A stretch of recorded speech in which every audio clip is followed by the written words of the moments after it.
Bonjour, mon nom est Christophe, cette histoire risque de vous bouleverser. Honnêtement, je ne sais pas par où commencer. Il y a tellement de choses à raconter, ça fait 16 ans que je suis emprisonné, on m'a scotché la bouche, on m'a soudé les bras, on m'a collé sur une chaise. Dès que j'essayais de me débattre, un homme sombre me frappait, au visage, aux jambes et aux mains. Pour en arriver là, il faut d'abord comprendre mon histoire. Il y a 13 ans, lorsque j'étais encore tout petit, ma mère, comme la plupart des autres parents qui travaillent, m'a emmené à la Marelle, un jardin d'enfants où nous sommes confiés à des adultes. C'était une grande première pour moi, j'allais découvrir d'autres enfants avec qui jouer. Mais pour une raison ou une autre, je ne voulais pas y aller, j'ai même piqué une crise. Ma mère m'a pris de force, elle était vraiment fâchée. Arrivée à la Marelle, j'ai supplié ma maman de pas me laisser. Mais elle s'est énervée, m'a grondé, et puis est repartie sans me faire un câlin. Aujourd'hui, elle regrette beaucoup.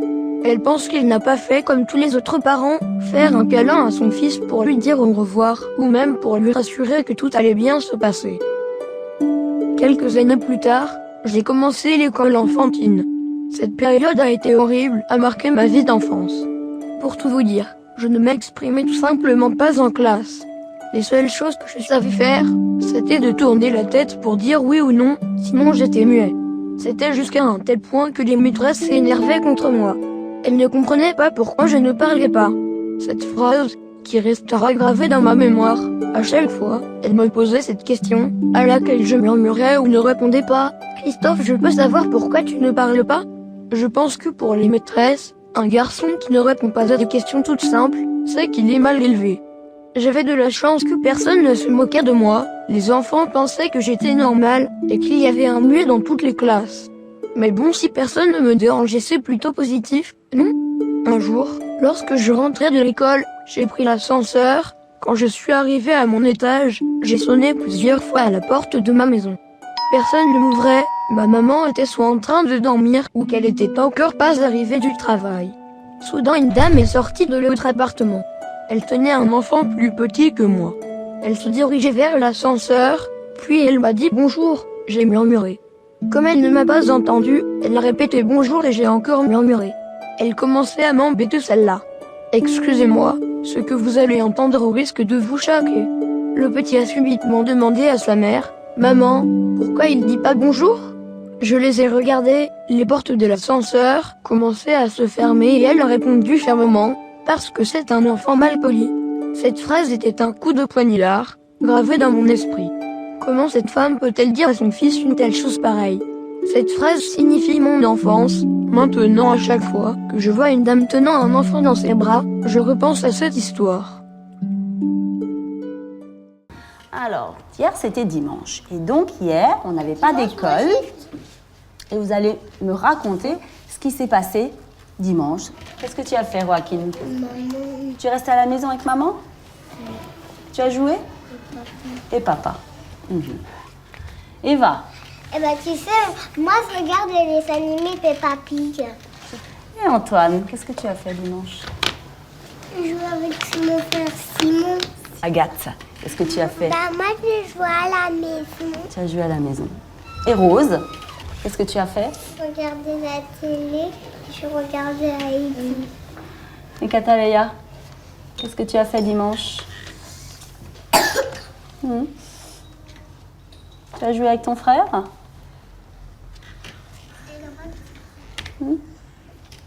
Si elle a un frère. Tu es resté à la maison? Tu veux nous raconter, Cataleya? Non? Je ne veux pas raconter. Alors on passe à Ouda. Ouda, qu'est-ce que tu as fait dimanche? 2 ans plus tard, je suis passé en 3e, soit juste après l'enfantine. Toutes les classes ont été refaites. Je suis resté tout seul, assis dans un coin. Je regardais les autres courir et s'amuser. Jusqu'à ma grande surprise, un groupe de ma nouvelle classe sont venus me voir. Ils voulaient que je joue avec eux, puis ils m'ont posé plein de questions. C'était très compliqué d'y répondre. Je murmurais ou tournais la tête. Les autres ne comprenaient pas trop, quand brusquement un camarade a dit que j'étais timide. C'était la première fois qu'on me disait ça. Ce mot restera dans la bouche des gens jusqu'à présent. Je déteste qu'on me dise que je suis timide. Parce que c'est à moitié faux. Au fil des années de l'école primaire, c'était toujours la même chose. Les professeurs avaient toujours l'interrogation de pourquoi je ne m'exprimais pas en classe. Quand mes parents avaient rendez-vous avec mes professeurs, ils ne savaient pas pourquoi je ne parlais pas à l'école. Car à la maison, j'étais l'enfant turbulent, je parlais fort, je discutais avec mes frères. Les professeurs avaient même de la peine à croire mes parents. Mais le plus étrange, c'est que en dehors de l'école je parlais normalement. Au parc surtout, je jouais avec d'autres amis. En fait, ces gens n'étaient pas de ma classe, mais ceux de mon frère. Mais car la plupart de mes copains d'école n'habitaient pas dans le quartier que moi. C'était franchement bizarre. Pourquoi je ne parlais pas uniquement à l'école? Une fois pendant la récréation, à l'école, toujours en primaire, mes amis avaient un nouveau jeu. C'était pas si compliqué, il y avait 2 talus d'herbe et quelqu'un au milieu, nous devions courir entre les 2 talus et ne pas se faire toucher. Mais le seul problème, c'est qu'il fallait chanter pour traverser. C'était impossible pour moi de chanter. On aurait dit qu'il le faisait exprès. J'ai essayé de jouer, bien. Sur aucun mot ne sortait de ma bouche, mes amis ont commencé à en avoir marre. Ils ont dit, si tu chantes pas, ça sert à rien que tu joues. Un truc du genre. Je suis partie, je retenais mes larmes. Je me suis mis contre un poteau et j'ai tourné en rond jusqu'à la sonnerie. J'étais triste, être rejetée, ça fait mal. Pendant ce temps, j'étais suivie par des spécialistes, je ne pouvais pas rester comme ça. Plusieurs professeurs s'inquiétaient très sérieusement pour mon avenir. Je voyais plein de personnes, je sautais des cours. Je ne comprenais pas trop pourquoi j'allais là-bas. La seule chose que je savais, c'est qu'elle allait m'apprendre à parler, mais c'est bizarre que je sais déjà parler à la maison, non? Hélas, tous ces entretiens ont échoué, je ne parlais toujours pas, sauf une fois où il y avait eu un miracle. C'était quand on m'avait réuni avec une autre personne timide, moins sévère que moi, il venait de l'autre classe parallèle. On était accompagnés par une très gentille dame. On se voyait régulièrement dans une salle de rythmique, on faisait des jeux, on apprenait à se connaître. J'ai eu vraiment du plaisir à partager des bons moments avec lui. Pour la toute première fois, je commençais à m'exprimer par ma propre volonté. C'était incroyable. Quelques mois plus tard, je parlais enfin à mes amis à la récréation. Je racontais un tas de choses, même jusqu'à choquer certains de mes amis. C'était super, maintenant je peux parler, plus besoin de me soucier de moi, voyons. Mais, cette petite aventure a une fin malheureuse. Les vacances d'été ont passé, nous ne sommes pas revus avec la dame et l'autre garçon timide, car la maîtresse qui était en charge de nous ne travaillait plus dans cette école. Comme un oiseau, toutes mes paroles se sont envolées, on m'a recousu la bouche, mes bras se sont alourdis, on m'a tendu comme un fil, bref j'étais devenue comme avant. Ça m'attriste énormément. Les enseignants n'ont pas eu le temps de voir mes améliorations et de continuer ces entretiens. En 2008, l'association Ouvrir la Voie est créée. C'est la seule sur le mutisme sélectif reconnue en France. Bonjour Valérie. Ok, bonjour. Salut Patrick. Ça va? Ça va et toi? Alors juste pour vous expliquer, donc en général je fais une petite présentation du mutisme sélectif pour que vous en tant que parent ou en tant que professionnel, vous soyez étudiante en psychologie, Petroni intervient lors des réunions avec les parents d'enfants mutiques. Elle peut enfin dire ce qu'elle ressentait enfant. À l'heure actuelle, ce réflexe de la peur paralysante s'enclenche même dans les situations où il n'y a pas de danger réel. Une maîtresse, c'est pas dangereux normalement. Un groupe d'élèves, c'est pas dangereux. Un goûter chez un copain, c'est pas dangereux, mais pour eux, voilà, ils sont pas à l'aise parce que c'est leur système interne qui leur dit que potentiellement il y a un danger. Donc voilà, je passe la parole à Petroni, qui est aussi donc membre de notre association, on se connaît depuis quelques années, voilà. 4 ans à peu près. 4 ans, seulement ouais. 4 ans. Seulement 4 ans. Voilà. Qu'est-ce qui vous empêchait réellement de parler? Est-ce que vous le savez vous-même? Ouais, parce que quand même, depuis, j'ai eu le temps de me poser des questions, et puis ça fait 4 ans que je suis là, et que j'ai des parents qui me posent souvent ces questions-là, donc j'arrive à élaborer petit à petit des phrases, des mots pour expliquer ce qui m'arrivait. Et en fait, le mutisme sélectif, c'est un peu comme s'il y avait dans ma tête des espèces de règles hyper strictes, hyper carrées, vraiment qui sont chronométrées, millimétrées. Et c'est pas des règles que j'ai inventées moi, quoi. Elles étaient là, elles ont toujours été là. Et je ne pouvais pas échapper à ces règles-là. Et c'était des règles qui me disaient clairement, dans telle situation, tu ne parles pas. Tu ne peux pas parler. Et je pouvais rien faire, en fait. J'étais complètement impuissante face à ça. En fait, j'ai vraiment grandi jusqu'à mes 17 ans avec le principe de avec telle personne, tu ne peux pas parler. Et ça, c'était dur d'échapper à ça, quoi, parce que c'est des règles qui sont un peu comme un logiciel, un peu comme si on programmait un ordinateur. On dit tu fonctionnes comme ça, l'ordinateur il fonctionne comme ça, il va pas faire autrement. Près d'un enfant sur 150 souffre de mutisme sélectif. Sélectif parce qu'il n'arrive pas à parler dans certaines situations génératrices d'anxiété. Quand j'ai changé d'école et que je suis passée au collège, la vie a commencé à être plus compliquée. J'étais en 7e, je ne parlais toujours pas à l'école, je tournais toujours la tête pour m'exprimer à des camarades. De plus, je sortais de moins en moins au parc dans mon quartier, mais inversement, mes amis d'école m'invitaient plus régulièrement dans leur parc. Mes copains auxquels je ne m'exprimais pas, tourner la tête était le seul moyen de communiquer. Heureusement, grâce à ces sorties, des liens de confiance se sont créés. J'ai commencé à les apprendre, jouer avec eux était un plaisir. Ils étaient tous très gentils avec moi. Au fur et à mesure, je disais quelques mots de ma propre volonté. C'était incroyable.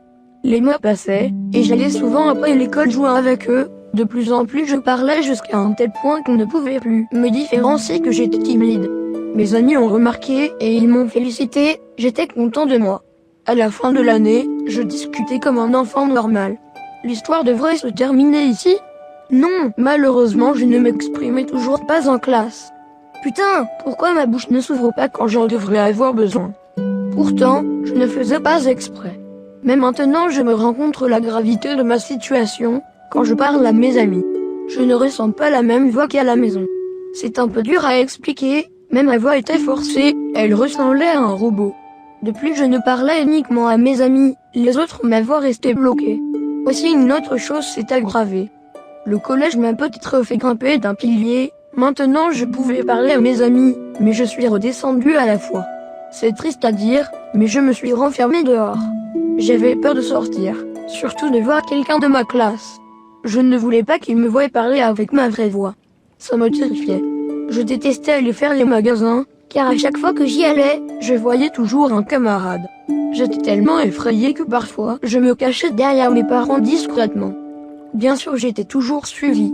Il y a juste une chose auquel je suis très reconnaissant, cette professeure, qui m'a accompagnée durant ces 2 ans, et qui est malheureusement partie à la retraite. C'est elle qui s'est vraiment intéressée à mon cas, pas comme les autres, qui avaient le même mot à la bouche, c'est-à-dire timide, ou qui ne posent pas toujours les mêmes questions. Je pense qu'aucun autre enseignant aurait fait la même chose qu'elle. Pour tout vous expliquer, régulièrement nos réunions, comme un petit groupe avec mes parents et moi, la logopédiste, la maîtresse et plus une autre dame. On apprenait à comprendre calmement, à chercher les différents moyens de communiquer. Chaque fois que nous avions rendez-vous, ma professeure était présente. Elle était très gentille. J'aimais bien ce genre d'accompagnement. Mais les 2 ans sont passés, et elle a dû partir à la retraite. Nous avons que leur petit groupe, et l'année prochaine je devais être suivie avec une autre spécialiste. J'étais vraiment triste.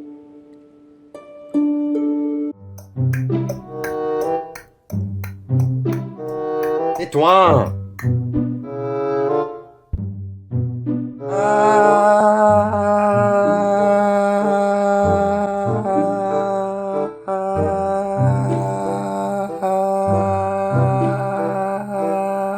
Ferme!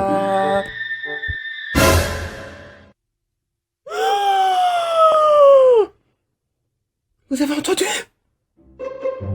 Genre comme si on n'avait pas entendu.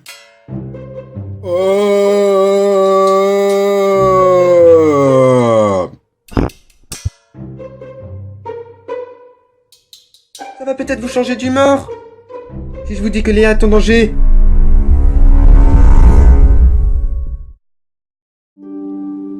Je suis passée en 9e année, en fait c'est à ce moment-là où 2 chemins se créent à l'école.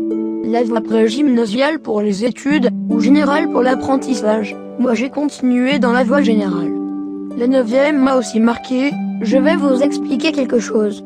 D'habitude les profs sont brusques avec moi, ils me considèrent comme les autres élèves normaux. Parfois ils me forçaient à parler, ils m'humiliaient.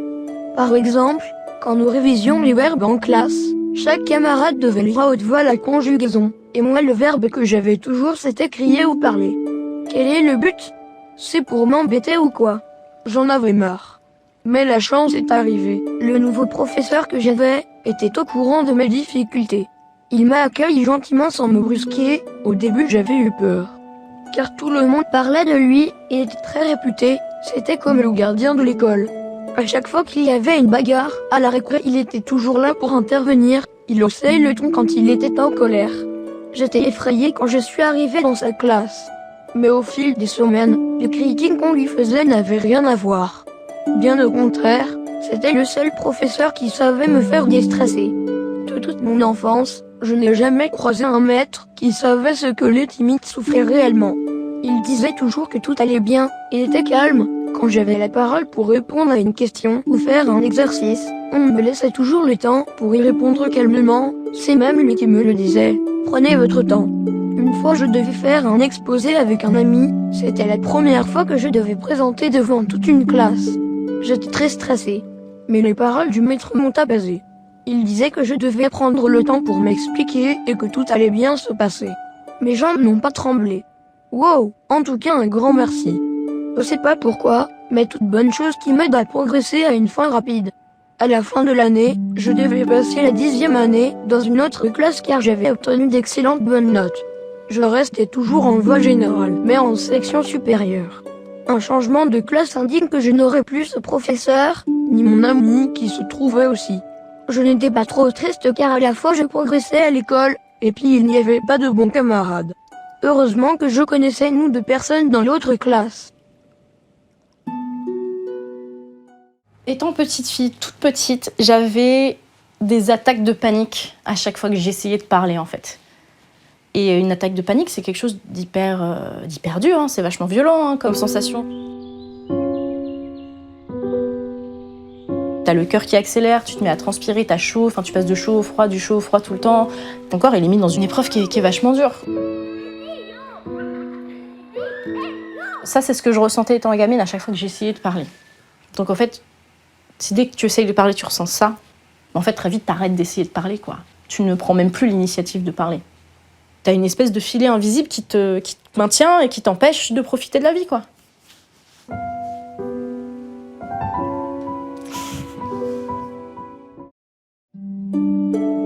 Cette année ne s'est rien passé de spécial, en tout cas pour mon problème, il n'a pas beaucoup évolué. Mais pour mon travail, honnêtement, je ne sais pas ce qui s'est passé. Pour faire vite, j'ai reçu des bonnes notes scolaires, moi qui avais de la difficulté pour apprendre. Bah oui, c'est logique, quelqu'un qui ne pose jamais de questions ou qui ne participe jamais à l'école. J'ai bien travaillé durant le reste de l'année. À la fin, j'étais le premier de la classe en termes de points dans les groupes. C'était super. C'était une force pour moi car tout le monde me respectait quand il voyait mes points. Comme par hasard, les personnes qui se moquaient de moi ont cessé de m'embêter. J'étais fière de moi. Plusieurs professeurs m'ont proposé de repasser l'année en voie pré-gymnasiale, soit refaire la 10e année. Au début, j'ai refusé, parce que je ne voulais pas aller dans une classe avec des inconnus. Cela me terrifiait. Même si dans la classe où j'étais actuellement, je ne m'exprimais pas ou très peu, j'étais quand même à l'aise car on se connaissait à peu près tous. Je voulais rester paisible et finir la dernière année tranquillement, mais mes parents voulaient absolument que je redouble l'année. J'ai finalement accepté sans trop me défendre. Pendant toutes les vacances d'été, j'ai eu une grosse frayeur, une peur qui me terrifiait. Et s'il y avait des gens auxquels quand j'étais petit, jouaient avec moi dans mon quartier, en m'entendaient parler. Et si cette personne s'interroge sur ma timidité, vous voyez ce que je veux dire? Je devenais fou. Je n'aime pas ce genre de situation, c'est comme si j'avais deux identités, un à la maison et l'autre à l'école. Le premier jour est arrivé, je n'étais pas tout seul à être nouveau. J'avais une dame comme tous les autres enseignants, elle nous a demandé de nous présenter. Il fallait qu'on se lève et qu'on parle au moins de 2-3 minutes tout seul debout. Quelle horreur! Mon cœur battait à toute vitesse. Cette journée, je ne l'oublierai pas. Je vais être franc, le début de l'année a été une catastrophe. Une des premières leçons de sport, on devait jouer à l'homme noir, il fallait désigner une personne, et quand soudainement quelqu'un a dit « Christophe, il veut faire l'homme noir ». Je suis métisse, j'ai des origines du continent africain, de quel droit ose-t-il dire ça? C'est du racisme. Je ne le connaissais même pas, si on était amis ça passerait. Je sais qu'il ne l'a pas fait exprès. D'ailleurs, je n'ai rien dit, je suis restée dans le silence. D'autres personnes ont pris ma défense. Un autre jour aussi, je pense que cet événement restera marqué dans ma mémoire. C'était la première évaluation d'anglais, un oral. Nous avions une fiche sur laquelle se présentaient des images et nous devions créer comme une discussion tout en anglais, bien sûr à deux. Je me rappelle, je l'ai passé avec l'un des nouveaux. Pour ce test, j'avais passé des heures à me préparer. Avant l'examen, je savais tout ce que je devais faire et dire. Mais malgré mes efforts, je suis passé au dernier stade. C'était très critique. Mes mains ainsi que mes jambes tremblaient, on aurait dit que j'avais la maladie de Parkinson, mon cœur battait à toute vitesse, je l'attendais même dans mes oreilles, il déformait même ma vision par des boum, boum, mes lèvres tremblaient ce qui rendait l'articulation des mots difficiles, le pire c'est que j'ai eu un stress trop élevé, je n'arrivais plus à me concentrer, je bégayais, à un moment j'étais dans l'impossibilité de parler, mon corps était en détresse. J'ai soupiré et j'ai regardé la prof. Elle a vu que j'avais des difficultés à me souvenir, et elle me prononçait les phrases que je devais dire. Même cela, j'avais franchement de la peine à les répéter. Ma voix était instable. Pour être honnête, je pensais qu'elle allait me dire qu'on reprenait depuis le début et de me calmer. Mais non. Ce moment a été le pire en termes de stress. Des fois, je préfère tomber inconscient pour ne pas subir cela. Mon cas n'a cessé de s'aggraver au cours de cette année. J'ai de plus en plus de peine à parler. Si je me force, je commence à trembler. Je préfère me taire pour ne pas souffrir. Mon ami que je fréquentais à la récréation commençait à être avec d'autres personnes que je connaissais moins bien. On formait un petit groupe. À cet instant, je ne pouvais plus vraiment discuter, car tout le monde parlait en même temps. C'est difficile voire impossible pour moi pour m'intégrer, donc je restais en retrait, je les regardais. Je déteste sortir de chez moi, par peur de croiser quelqu'un. L'école me fatigue, je dois toujours me retenir, être tendu me fait mal. Les gens me font peur. Depuis cette année, j'ai arrêté d'être suivi, j'étais comme sur une planche de bois perdue au milieu de l'océan. Vers la fin de l'année, nous avions eu un camp d'école à la montagne. Je déteste les camps. C'est trop épuisant de se retenir. De plus, je n'avais pas de réels amis. Ce camp, sans trop vous dire, mais il a été médiocre. Non pas par les activités, mais le rejet. Un élève, si je peux me permettre, je lui ai suivi très reconnaissant. Le premier jour, j'ai essayé de m'incruster dans les jeux, mais j'ai vite abandonné. Je suis monté dans ma chambre, j'ai pris des feuilles et j'ai dessiné. Je me suis rendu compte que je me rejetais moi-même. Ce camarade passait dans la chambre et il me demandait « Christophe, tu viens jouer avec nous en bas ?» Soit je lui disais que je préférais rester ici où j'acceptais, mais je ne restais pas très longtemps. Je rejoignais très vite mon cahier de dessin, une sorte de refuge pour oublier le stress. Plus surprenant, les gens étaient sympathiques avec moi. Ils me posaient plein de questions, ils disaient aussi que je dessinais bien. C'était vraiment bizarre car d'habitude, on m'ignore ou on m'embête. Durant la semaine, l'élève qui prenait son intention à moi m'invitait régulièrement de les rejoindre. Les mêmes réponses. Des fois, il me disait « Viens parler avec nous, Christophe ». Souvent, je baissais la tête, je ne trouve pas les mots pour décrire ce moment. Un jour, lorsque j'étais en train de dessiner tranquillement, j'ai entendu de dehors une voix prononcer mon nom. Je me suis dit, il parle sûrement de mes dessins. Mais les mots que vous allez entendre risquent de vous choquer. J'ai tendu l'oreille, ce que j'ai entendu m'a fait beaucoup de peine, ça faisait longtemps que je n'avais pas entendu ce genre de choses. Voilà ce que j'ai entendu, Christophe. Puis dans le vacarme, une autre voix a dit, il sait pas parler. Que cette personne soit. Désolé. Je vais dire une chose, je sais que j'agace tout le monde, mais je ne fais pas exprès. Tous ceux qui croient que je suis très bien capable de parler, sachez que c'est extrêmement difficile, voire impossible. Même dire bonjour ou au revoir à un adulte demande une grande énergie.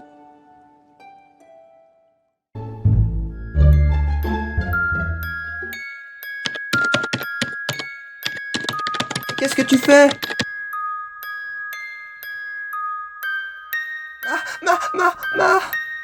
Je veux retrouver ma maman.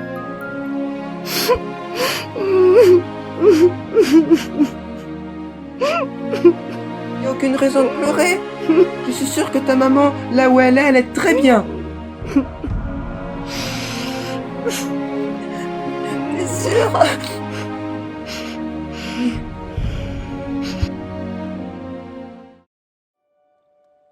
La dernière semaine d'école, ma classe a organisé un spectacle. Il avait pour but de financer notre prochain voyage d'études. Nous étions 2 classes, tous nos parents étaient invités. Cela faisait plusieurs semaines que nous préparions et toujours la boule au ventre. Ce stress qui me hantait à chaque répétition, je m'imaginais toujours sur scène, devant une foule, en train de piquer une crise d'angoisse. Finalement, on m'a retiré mon rôle, et on me proposait d'être au service des réglages des lumières. Mais ceci m'arrangerait pas vraiment. Je servais un peu à rien, car je ne pouvais pas participer au théâtre. Et puis, quel parent viendrait voir un spectacle où son fils ne participe pas? De toute façon, il fallait bien quelqu'un aux lumières. J'avais très peur. Maintenant, c'était plus de passer sur scène, mais d'être dans l'inutilité et l'oubli, l'enfant qui est assis derrière, qui regardait le spectacle, parce qu'il ne sait pas parler. Je ne voulais pas être oublié, je voulais participer. Alors j'ai pris tout mon courage et mon savoir-faire. Notre enseignante recherchait quelqu'un pour dessiner des affiches pour inviter nos parents. Je n'ai pas levé la main pour me proposer, car je n'osais pas. Mais bien sûr que j'allais le faire. Après 3-4 jours, j'ai envoyé un pré-rendu de l'image sur le groupe de classe par téléphone. Le dessin était modélisé en 3D. Tout le monde a été surpris. Mais cela a eu un prix douloureux. Le lendemain, j'étais très stressée. Tout le monde me posait des questions sur mon œuvre. Ça m'a fait plaisir, mais à la fois ils m'ont fait souffrir. Leurs questions demandaient une réponse complexe auquel je ne suis pas à l'aise. J'étais bloquée, mes réponses étaient brèves. Parfois je me mettais à trembler quand il y avait trop de monde. Au final, ce dessin m'a fait plus que du mal.